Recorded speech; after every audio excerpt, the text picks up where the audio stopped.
नमस्कार बच्चों, स्वागत है आपका एक बार फिर से हमारे YouTube channel the Pratibha coaching centre में। और आज की क्लास में हम बात करेंगे क्लास 12th के हिस्ट्री के चैप्टर नंबर 5 के बारे में, जिसका नाम है यात्रियों के नजरिए। तो इस वाले चैप्टर में अब आपको पता चल ही गया होगा कि हम किसके बारे में पढ़ने वाले हैं। हम इस चैप्टर में पढ़ने वाले हैं उन यात्रियों के बारे में जो यात्री भारत में 10वीं सदी से लेकर 17वीं सदी के बीच में आए थे।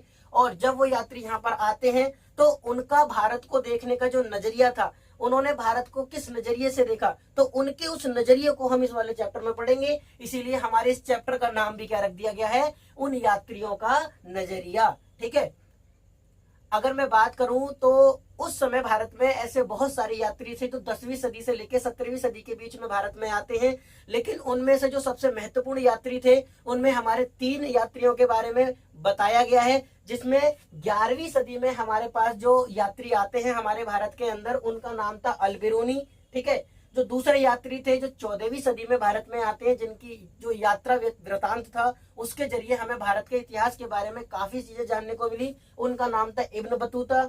और इसके बाद जो अगले हमारे यात्री थे जो 17वीं सदी में भारत में आते हैं, बेसिकली वो जब आते हैं जब भारत में मुगल साम्राज्य का शासन चल रहा था। ठीक है। उनका नाम था फ्रांसवा बर्नियर। तो एक एक करके हम जानेंगे अपनी इस पुस्तक के अंदर इन सभी यात्रियों के बारे में और इन्होंने क्या क्या बातें लिखी है हमारे भारत देश के बारे में। ठीक है। चलिए, अगर मैं बात करूं अल-बिरूनी की, तो अल-बिरूनी 11वीं सदी में भारत आए थे। और ये जो अल-बिरूनी थे ये उज्बेकिस्तान के रहने वाले थे, यानी कि ये उज्बेकिस्तान से भारत में आए थे। आपको पता होगा कि एक ऐसा इस्लामिक शासक था जिसने भारत को 17 बार लूटा था, और जिसमें उसका सबसे बड़ी जो लूट थी वो गुजरात के सोमनाथ मंदिर की थी, जिसमें शिव मंदिर को उसने तबाह कर दिया था। मूर्तियों को चुराकर वो ले जाते हैं अपने देश, यानी कि अफगान में गजनी में ले जाते हैं। ठीक है। तो गजनी के जो सुल्तान थे उस समय के, उनका नाम था महमूद गजनवी। तो महमूद गजनवी के समय में अल-बिरूनी कहाँ पर आते हैं, भारत में आते हैं। अगर मैं इनकी विशेषताओं की बात करूं तो जो अल-बिरूनी थे ये कई सारी भाषाओं के ज्ञाता थे, जिनमें सीरियाई, हिब्रू, फारसी, और जब ये भारत में आते हैं तो ये संस्कृत भाषा का भी ज्ञान अर्जित करते हैं। ठीक है। अगर इब्न बतूता की बात की जाती है तो जो इब्न बतूता थे ये मोरक्को के रहने वाले थे, 14वीं सदी में भारत में आते हैं। ठीक है। जब भारत में दिल्ली सल्तनत का समय काल चल रहा था, उस समय भारत की गद्दी पर, यानी कि भारत के जो शासन व्यवस्था थी उस पर मोहम्मद बिन तुगलक का राज हुआ करता था। तो मोहम्मद बिन तुगलक के समय में इब्न बतूता भारत में आते हैं।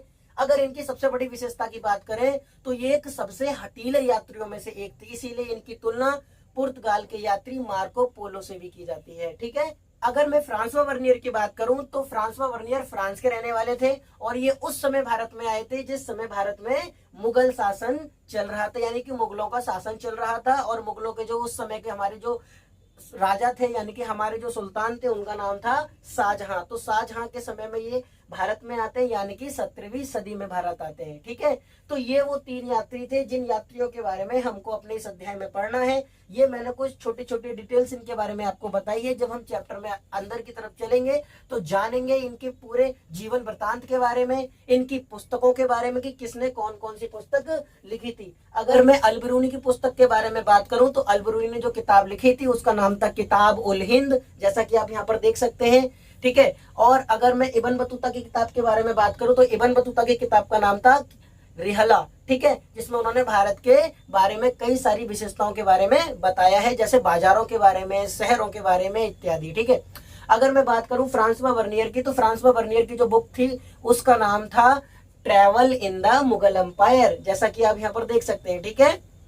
तो इस पुस्तक के अंदर वो बताते हैं कि किस तरीके से जो पश्चिम है वो पूरब से कितना आगे निकल गया है, और पश्चिम की तुलना में जो पूरब है, यानी कि पश्चिमी देशों की तुलना में जो पूर्वी देश है वो किस तरीके से पिछड़ गए हैं। तो भारत के संदर्भ में उनकी तुलना करने का काम करते हैं। ठीक है। चलिए, अब हम बात करते हैं एक एक करके अपने सारे टॉपिकों पर। तो उन यात्रियों के बारे में पढ़ने से पहले मैं कुछ और चीजों के बारे में आपको बताना चाहता हूँ, जो कभी कभी सीबीएसई सीधे ही हमसे क्या कर लेती है, क्वेश्चन के रूप में पूछ लेती है। जैसे जो यात्री हमारे देश में आए थे वो यात्राएं करने के लिए आए थे। अगर आपसे पूछा जाए कि प्राचीन समय में जो यात्री थे वो यात्राएं भला क्यों करते थे, क्या यात्राएं केवल इसीलिए करते थे कि वो दूसरे देश में घूमना चाहते थे, क्या और भी कारण हो सकते थे? तो ऐसे ही आपसे क्वेश्चन पूछा जा सकता है कि प्राचीन समय में लोग यात्राएं क्यों करते थे। ठीक है। तो देखिए, प्राचीन समय में यात्राएं करने के कई सारे कारण हो सकते थे, लेकिन उनमें से जो मेजर कारण थे, जो सबसे बड़े कारण थे, उनमें थे सबसे पहले आता है हमारा प्राकृतिक आपदाओं से बचने के लिए।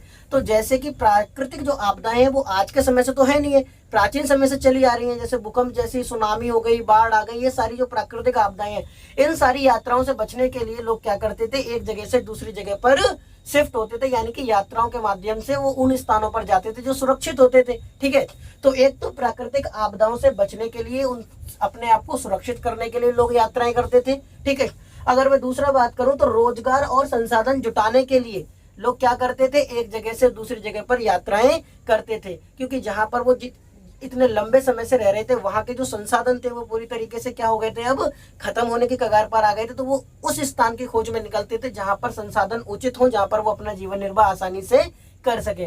तो रोजगार की तलाश में या फिर संसाधन जुटाने की तलाश में वो क्या करते थे, एक जगह से दूसरी जगह पर यात्राएं करना पसंद करते थे। इसके अलावा जो हमारी तीसरी प्रकार की जो यात्रा थी, लोग क्या करते थे प्राचीन समय में, अपने साहस की भावनाओं को लेकर, यानी कि उनके अंदर ये इच्छा शक्ति होती थी, अपनी जिज्ञासाओं के चलते वो लोग क्या करते थे, यात्राएं करना पसंद करते थे। जिसमें हमें इब्न बतूता का जिक्र आता है कि जो इब्न बतूता था वो अपने साहस की भावनाओं से, अपने अंदर की इच्छाओं से, जो उसकी जिज्ञासाएं थी, उनके सवालों के जवाब ढूंढने के लिए वो यात्राएं करना पसंद करता था और उसको यात्राएं करना अच्छा लगता था। तो इस तरीके से प्राचीन समय में जो लोग थे वो क्या करते थे, यात्राएं करना पसंद करते थे। ठीक है, अब हम बात करते हैं अपने अगले टॉपिक की। तो चलिए अब हम बात करते हैं अपने किताब के पहले टॉपिक के बारे में, जिसमें हमें पढ़ना है अल-बरूनी के बारे में, उनके जीवन वृत्तांत के बारे में। तो इससे पहले मैं थोड़ी कुछ छोटी मोटी डिटेल्स इसके बारे में बता चुका हूँ, तो यहाँ पर हम इसको पूरे डिटेल्स में कवर करेंगे। ठीक है, तो अगर मैं अल-बरूनी की बात करूँ तो अल-बरूनी जी का जो जन्म हुआ था वो सन 973 ईस्वी में हुआ था। ठीक है, इनका जो जन्म हुआ था वो 973 ईस्वी में हुआ था। और जो स्थान था जहां पर इनका जन्म हुआ था, इनका जन्म उज्बेकिस्तान के ख्वारिजम नामक जगह पर हुआ था। और उस समय जो ख्वारिजम नाम की जो जगह थी वो शिक्षा के लिए, यानी कि एजुकेशन के लिए बहुत ज्यादा पॉपुलर हुआ करती थी। और ऐसा माना जाता है कि उस समय जो हमारे अल-बरूनी थे, उन्होंने अपने समय की सबसे बेहतर शिक्षा प्राप्त की थी, यानी कि वो सबसे अच्छे स्टूडेंट्स में से एक हुआ करते थे। ठीक है, तो उन्होंने जो शिक्षा प्राप्त की थी उस समय की सबसे बेहतर और सबसे अच्छी शिक्षा प्राप्त की थी। ठीक है, अगर इनकी विशेषताओं के बारे में बात की जाए, अल-बरूनी जी की अगर हम विशेषताओं के बारे में बात करते हैं तो इनको कई सारी भाषाओं का ज्ञान था, जिनमें से सीरियाई, अरबी, फारसी, हिब्रू और संस्कृत भाषा इन्होंने भारत में आकर सीखी थी। तो इतनी सारी भाषाओं के ये क्या थे, ज्ञाता हुआ करते थे। अगर मैं बात करूं कि अल-बरूनी जी भारत कब आते हैं, उनका भारत में आगमन कब होता है, तो देखिए होता क्या है कि सन 1017 में, 1017 के आसपास जो हमारा ख्वारिजम था, ख्वारिजम से थोड़ी सी ही दूरी पर एक बहुत बड़ा साम्राज्य हुआ करता था जिसको गजनी साम्राज्य के नाम से जाना जाता था। और जो गजनी के जो सुल्तान थे उनका नाम था महमूद गजनवी। तो जो महमूद गजनवी थे वो बहुत ज्यादा शक्तिशाली सुल्तानों में से एक हुआ करते थे। तो वो क्या करते हैं कि 1017 में जो ख्वारिजम था इसके ऊपर अटैक करते हैं, और अटैक करने के बाद यहाँ के सभी लोगों को क्या कर लेते हैं, गुलाम बना लेते हैं और ख्वारिजम को अपने साम्राज्य में शामिल कर लेते हैं। तो यहाँ के जितने भी जो बड़े बड़े विद्वान लोग थे, उन विद्वानों को वो पकड़ते हैं और अपने साथ इंडिया ले जाते हैं। तो उन विद्वानों में से एक अल-बरूनी का भी नाम था। तो उन विद्वानों में, जिन विद्वानों को उन्होंने पकड़ा था, कैद किया था, जिनको वो भारत की तरफ ले जा रहे थे, उनमें अल-बरूनी का भी नाम था। तो 1017 में जो अल-बरूनी थे वो कहाँ जाते हैं, भारत की तरफ रवाना होते हैं। और किसके साथ, कौन सा शासक था जिसके साथ वो भारत आए थे, तो उनका नाम था महमूद गजनवी। यहाँ पे एक चीज और समझने वाली बात है कि जो महमूद गजनवी थे, याद रखने की बात है कि इन्होंने भारत को 17 बार लूटा था। और ये एकमात्र ऐसे शासक रहे हैं जिन्होंने भारत को 17 बार लूटा, यानी कि सबसे ज्यादा बार लूटा है। ठीक है, इनमें जो इनकी सबसे बड़ी लूट थी वो थी हमारे सोमनाथ मंदिर की, जो गुजरात में स्थित है। ऐसा कहा जाता है कि इन्होंने वहां की मूर्तियों को चुराया, उनके सोने को लेकर पिघलाकर, और वहां पर अफगान में जाकर इन्होंने क्या कर दी थी, मस्जिदों की सीढ़ियों में लगवा दिया था, ऐसा बोला जाता है। ठीक है, तो जो महमूद गजनवी थे इन्होंने कई बार भारत को लूटा था। तो एक बार जब लूटने के लिए भारत में आते हैं तो उस समय इनके साथ कौन आता है, अल-बरूनी आता है। और ये पंजाब प्रांत को क्या कर लेते हैं, अपने साम्राज्य में क्या कर लेते हैं, मिला लेते हैं। तो उसके बाद जो हमारे अलबरूनी होते हैं वो पंजाब और सिंध वाले इलाके में रहते हैं काफी समय तक, तो वहीं पर ये अपनी क्या करते हैं, संस्कृत भाषा को सीखते हैं। हमारे भारत के जो धर्मगुरु होते थे, जो पंडित और पुजारी थे, ब्राह्मण लोगों के साथ मिलकर इन्होंने इन सारी चीजों के बारे में ज्ञान प्राप्त किया था। ठीक है, अगर मैं इनके प्रमुख कार्यों की बात करूं कि जो अलबरूनी थे उन्होंने क्या प्रमुख कार्य किए थे, तो अलबरूनी ने पतंजलि का जो व्याकरण था उसका अनुवाद इन्होंने किसमें किया था, उसका अनुवाद इन्होंने अरबी भाषा में किया था। ठीक है, और जो यूक्लिड पद्धति थी, यूक्लिड का इन्होंने संस्कृत में अनुवाद किया था। इसके लिए बहुत ज्यादा फेमस हो गए थे। ठीक है, तो याद रखना है कि अलबरूनी ने कौन से भारतीय संस्कृत ग्रंथ का अनुवाद किसमें किया है, अरबी भाषा में किया है। तो ये आपसे पूछ सकता है 1 मार्क्स में, तो आपको ये याद रखने वाली चीजें हैं। ठीक है, और यूक्लिड पद्धति का इन्होंने जो अनुवाद किया था वो कौन सी भाषा में किया था, वो उन्होंने संस्कृत भाषा में किया था। तो ये सारी जो हमारी डिटेल्स थी, ये सारी चीजें हमारी अलबरूनी के बारे में थी। अब हम अलबरूनी के बारे में और डिटेल में कुछ बातें कर लेते हैं कि इन्होंने जो किताब लिखी थी, उनकी किताब का नाम था किताब उल हिंद। याद रखिएगा, इनकी किताब का क्या नाम था, किताब उल हिंद। ठीक है, तो इनकी बुक से भी कई बार क्वेश्चन आ जाता है कि किताब उल हिंद के लेखक कौन है, तो किताब उल हिंद को किसने लिखा था, अलबरूनी ने लिखा था। ठीक है, अब हम कुछ और इनके बारे में जान लेते हैं कि इन्होंने अपनी किताब के अंदर क्या कहा था, इनकी किताब की क्या विशेषताएं हैं, अलबरूनी ने भारत में और किन किन चीजों के बारे में बात की है। तो अभी हम क्या करते हैं कि पहले हम अलबरूनी के सारी चीजों को कवर कर लेते हैं, उसके बाद हम इब्न बतूता के बारे में और उनके द्वारा बताई गई सभी विशेषताओं के बारे में बात करेंगे। एंड देन एंड में हम क्या करेंगे, जो एंड का जो हमारे यात्री थे, यानी कि जो हमारे तीसरे नंबर पे यात्री आए थे जिनका नाम था फ्रांसवा बर्नियर, तो हम क्या करेंगे आखिर में फ्रांसवा बर्नियर के बारे में चर्चा कर लेंगे, उनकी सारी विशेषताओं के बारे में चर्चा कर लेंगे। ऐसे क्या होगा कि हम बिल्कुल एक सीक्वेंस से चलेंगे तो सारी चीजों को समझने में हमें आसानी होगी। अब हम बात करते हैं किताबुल हिंद के बारे में, जिसके लेखक का नाम था अलबरूनी। अलबरूनी जो थे, इन्होंने जो अपना ग्रंथ लिखा था उसका नाम था किताबुल हिंद। अब सीबीएसई क्या करती है, हमसे इस किताबुल हिंद के बारे में क्वेश्चन पूछती है कि किताबुल हिंद की विशेषताओं के बारे में बताइए। ठीक है, तो जब किताबुल हिंद के बारे में विशेषताओं से रिलेटेड क्वेश्चन आता है तो हम देखते हैं कि जो किताबुल हिंद थी जिसको अलबरूनी ने लिखा था, ठीक है, इसकी जो भाषा थी, यानी कि किताब उल हिंद को सरल और सहज भाषा में लिखा गया था, और इसमें जिस भाषा का प्रयोग किया गया था, उस भाषा का प्रयोग किया गया था, उसका नाम था अरबी। तो किताबुल हिंद को किस भाषा में लिखा गया, अरबी भाषा में लिखा गया, और ये बहुत ही सरल और सहज भाषा थी जिसको समझना बहुत ज्यादा आसान था। ठीक है, इस किताब को 80 अध्यायों में विभाजित किया गया था। कितने पार्ट्स में, यानी इसके अंदर 80 सब्जेक्ट थे। और अगर मैं सब्जेक्ट की बात करूं तो इसके अंदर विज्ञान दर्शन, ठीक है, विज्ञान दर्शन, मापन प्रणाली, ठीक है, खगोल शास्त्र, ऐसे कई सारे, यानी कि टोटल अगर मैं बात करूं तो 80 अध्यायों के बारे में हमको बताया गया है। तो अलबरूनी की जो किताब उल हिंद थी, ये अरबी भाषा में लिखी गई थी। इसके अंदर टोटल जो अध्याय थे वो कितने थे, 80 अध्याय थे।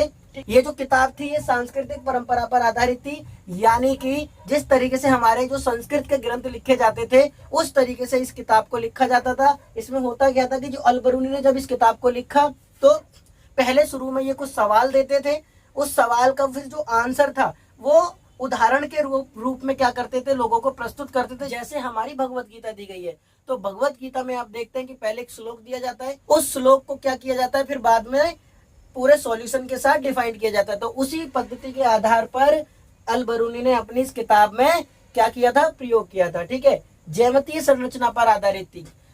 इसके अंदर, किताब के अंदर जब इन्होंने इन सारी चीजों को इंक्लूड किया और सारी चीजों को लिखा, तो वो क्या करते हैं, इस किताब में ज्यामितीय संरचना का भी प्रयोग करते हैं। कुछ विद्वानों का कहना है कि उन्होंने ज्यामितीय प्रणाली का प्रयोग इसलिए किया था क्योंकि जो अलबरूनी थे, अलबरूनी का जो झुकाव था वो गणित की तरफ ज्यादा था, तो इसीलिए इन्होंने इस किताब में उन सारी चीजों को भी इंक्लूड किया। ठीक है, दंत कथाओं का विवरण मिलता है हमको इस किताब के अंदर कि जो अलबरूनी थे भारत में आकर वो दंत कथाओं के बारे में, पंचतंत्र की कथाओं के बारे में काफी चीजें जान चुके थे।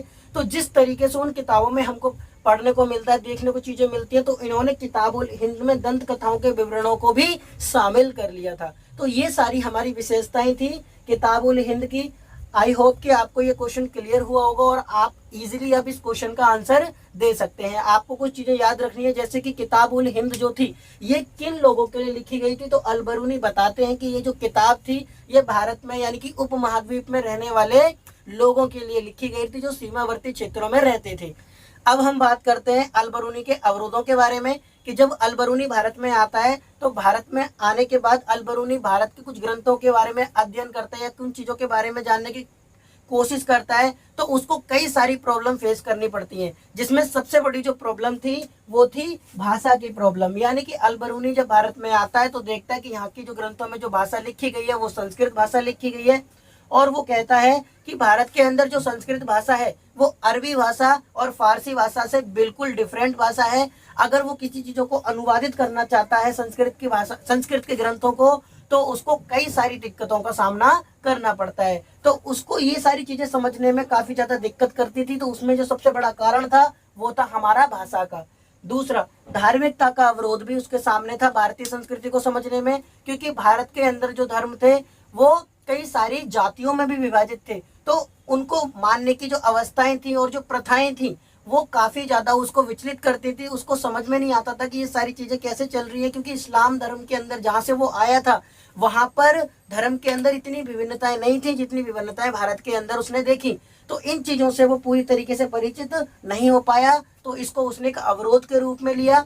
इसके बाद अगर हम बात करें तो अल बरूनी का जो तीसरा अवरोध था, जो तीसरी समस्या थी उपमहाद्वीप की संस्कृति को समझने में, वो था उसका अभिमान। यानी कि अल बरूनी जब भारत में आता है तो जिन ब्राह्मणों के संपर्क में वो आता है तो वो वेदों के माध्यम से, मनुस्मृति के माध्यम से ज्ञान अर्जित करता है, और उसमें जिन चीजों के बारे में बताया गया था संस्कृति के बारे में, वो उन्हीं को क्या मान लेता है, अपना आधार मान लेता है, और उन चीजों के आधार पर भारत की संस्कृति को समझने की कोशिश करता है। परंतु वो गलत होता है, वो पूरी तरीके से उन चीजों को नहीं समझ पाता है, तो इसीलिए उसने इन चीजों को अवरोधों के रूप में रखा है। तो उपमहाद्वीपीय संस्कृति को समझने में अल बरूनी के सामने कौन कौन सी समस्याएं आई थी? तो पहली समस्या थी भाषा को लेकर, दूसरी समस्या धार्मिकता को लेकर, और तीसरी समस्या उसके अभिमान को लेकर, जिसको वो उसको लगता था कि जो धर्म ग्रंथों में लिखा है केवल वही सफिशिएंट है इसकी संस्कृति को समझने में। तो ये उसकी एक सबसे बड़ी भूल थी। ठीक है, तो यहाँ तक हमने लगभग अल बरूनी के सारे पार्ट्स को कवर कर लिया है। अभी आपको हमारे वीडियो अच्छे लग रहे हैं या आपको हमारी सारी जो वीडियोस हैं वो समझ में आ रही हैं, टॉपिक क्लियर हो रहे हैं, तो प्लीज़ हमारे चैनल को सब्सक्राइब कीजिएगा और लाइक कीजिएगा। ठीक है, जब तक के लिए बने रहिए हमारे साथ।